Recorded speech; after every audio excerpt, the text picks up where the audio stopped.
Louis, tell me, how do you see, after 10 years, because we were talking, after 10 years, how do you see Romanians people?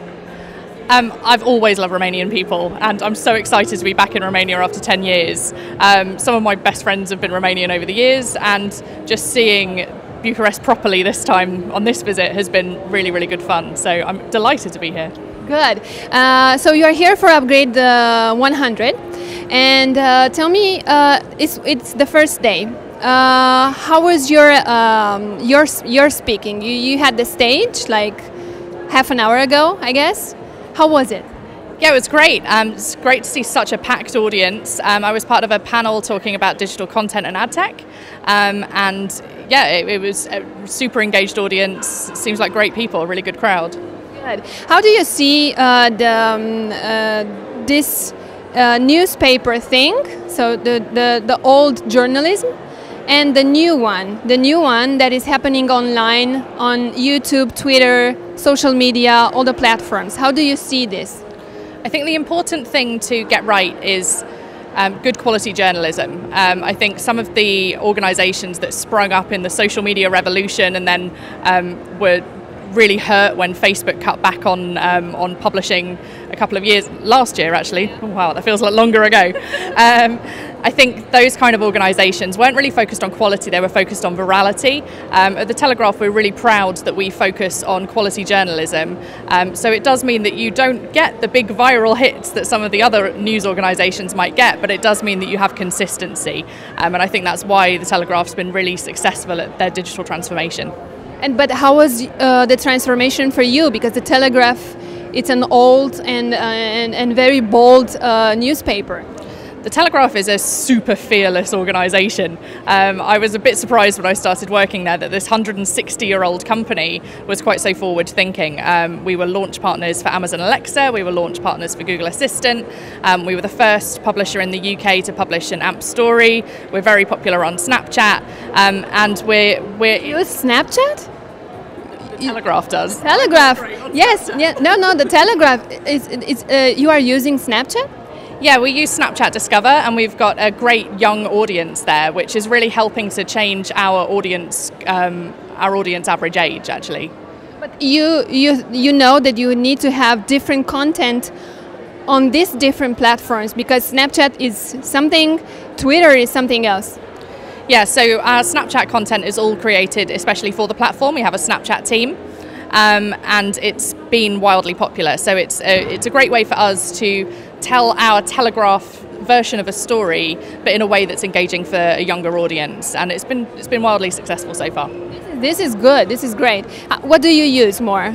Twitter, Facebook? Personally? Yes.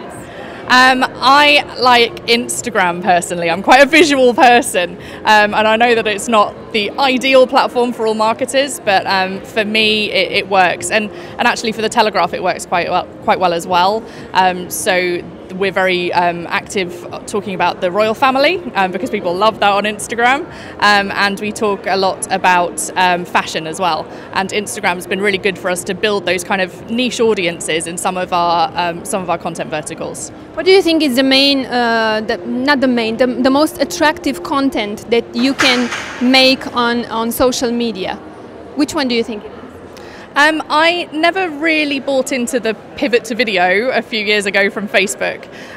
For us as a publisher, our main goal from a lot of our social media, Snapchat excluded, and Instagram excluded actually, is to push people back to our site. So we craft our Facebook posts very carefully so that they're engaging. People will want to comment on the post itself, but people will ultimately come over to our website and read the full article and engage with us there.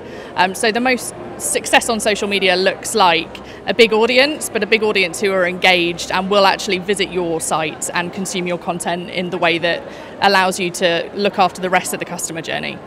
What do you think about when social media grew very fast?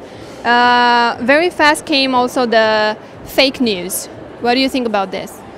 I think it's great that people are clamping down on fake news a lot more.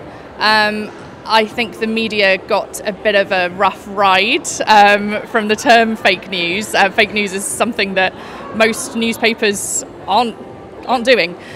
So I think it really speaks to some of the problems that, as I see them with social media, that content that provokes a reaction is content that gets shared the most, because people like to get other people to join them in their anger, and so I think that was really behind what happened with the fake news thing, and it makes a lot of sense that Facebook built their algorithm around that kind of interaction, because they want people to engage and comment, and those are their business objectives, but they didn't necessarily tally up with the business objectives of the news organisation. So I think we're getting to a point where their algorithm's starting to stop that disconnect, and I'm hopeful that fake news won't be a problem in the future. I hope that too. And the last question. If you would have to choose between the magazine, the print, or the online version, what will you choose? I'm a real believer that people consume content differently depending on the context that they're in. So I'm not going to choose.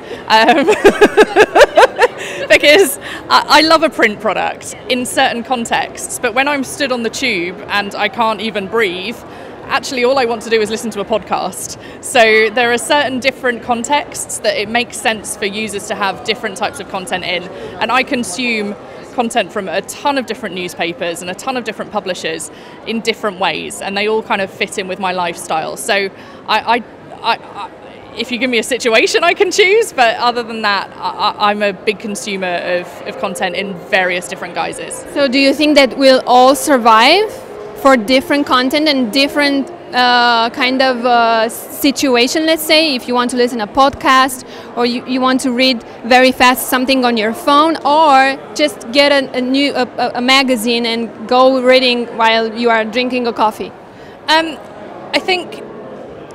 I don't think it's easy to survive at the moment, especially if you are predominantly a print product, but I do still think that there's a market for that, and the Telegraph have definitely proved that. You know, our print sales are fairly robust, so it's,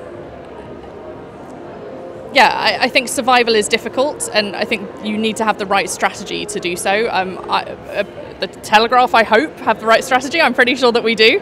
And I think other publishers that you see, the quality publishers who are really focused on their journalism and on understanding their user needs, then they should have the keys to survival. So it's not just you need to be there. You need to have a strategy to think, not today, just for maybe 2 years more or 5. I think it's two things. It's strategy, and it's understanding what your core proposition is. And the core proposition of a publisher should be the quality of the journalism.